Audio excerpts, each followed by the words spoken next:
So I'm currently doing research work and some preliminary writing on the follow-up book to my novel Con. Con, of course, looked at the experience of my great-great-grandfather, who was transported to Van Diemen's Land in the 1840s, who then went off to the gold rush and got married in Melbourne and then came back to Van Diemen's Land.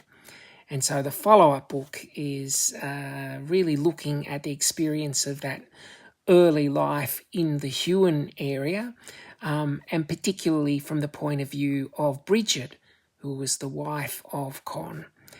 And the research around the Huon, what daily life for working class people, timber workers and their wives and their children was like in that Huon area, has led me to Trove, of course, which is a fantastic national resource.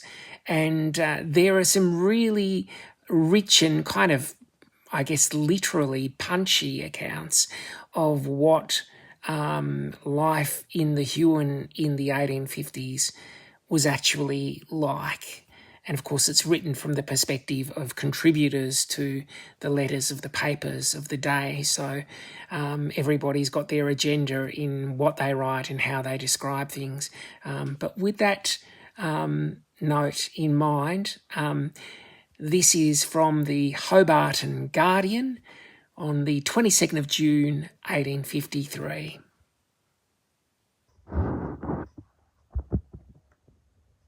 The Huon. Information has reached us from various quarters describing the state of society at the Huon as being in the most disorganised condition, exceeding, if possible, the worst period of the gold diggings. The great demand for the renting of Crown land for the purpose of obtaining timber has produced a corresponding demand for the appropriate labour, and the extent to which this labour has been carried and the amount of money paid for it almost exceeds credibility. As might be expected in a community of operatives subjected to no proper control, the demand for wages is most exorbitant, and we are assured on the best authority that these men, we mean the sawyers and splitters, earn at the rate of £500 and upwards per annum, subjecting their employers to a very large expenditure. We know, however, of no very satisfactory means to obviate this inconvenience, but we must protest against the inadequacy of the means at present existing for the control and subordination of these men.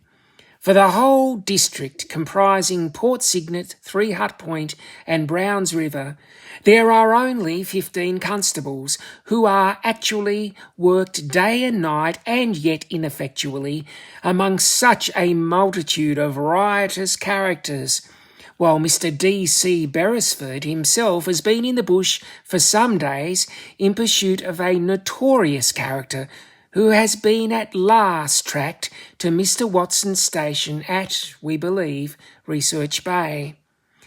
That we are not exaggerating the state of things at the Huon, we have only to refer to the constable's case of Mr. Fairchild, who was murdered while humanely endeavouring to quell a drunken riot.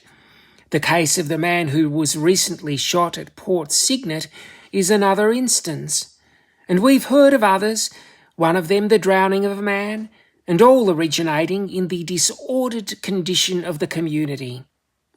The government must be in receipt of a considerable revenue from the licensing and sale of land at the Huon, and surely adequate protection will be afforded to the inhabitants by the immediate appointment of an effective police. We've heard also of some remarkably strange doings, illustrative of the heedless conduct of this new population. For example, 4 sawyers, having each earned between £50 and £60, will obtain a leave of absence for a few days, and proceeding to the nearest public house, which may be some miles distant, There they will remain until, to use a colonial expression in reference to their money, they have seen it out. And see it out they do in the most riotous and disgraceful manner. We've heard of the following. Some sawyers were carousing when one of them made a bet of £5 that his dog would eat a £10 note. The bet was taken and the money was staked when the man who laid the wager produced a £10 note, smeared it over with butter and handed it to his dog, who immediately swallowed it. We need say no more.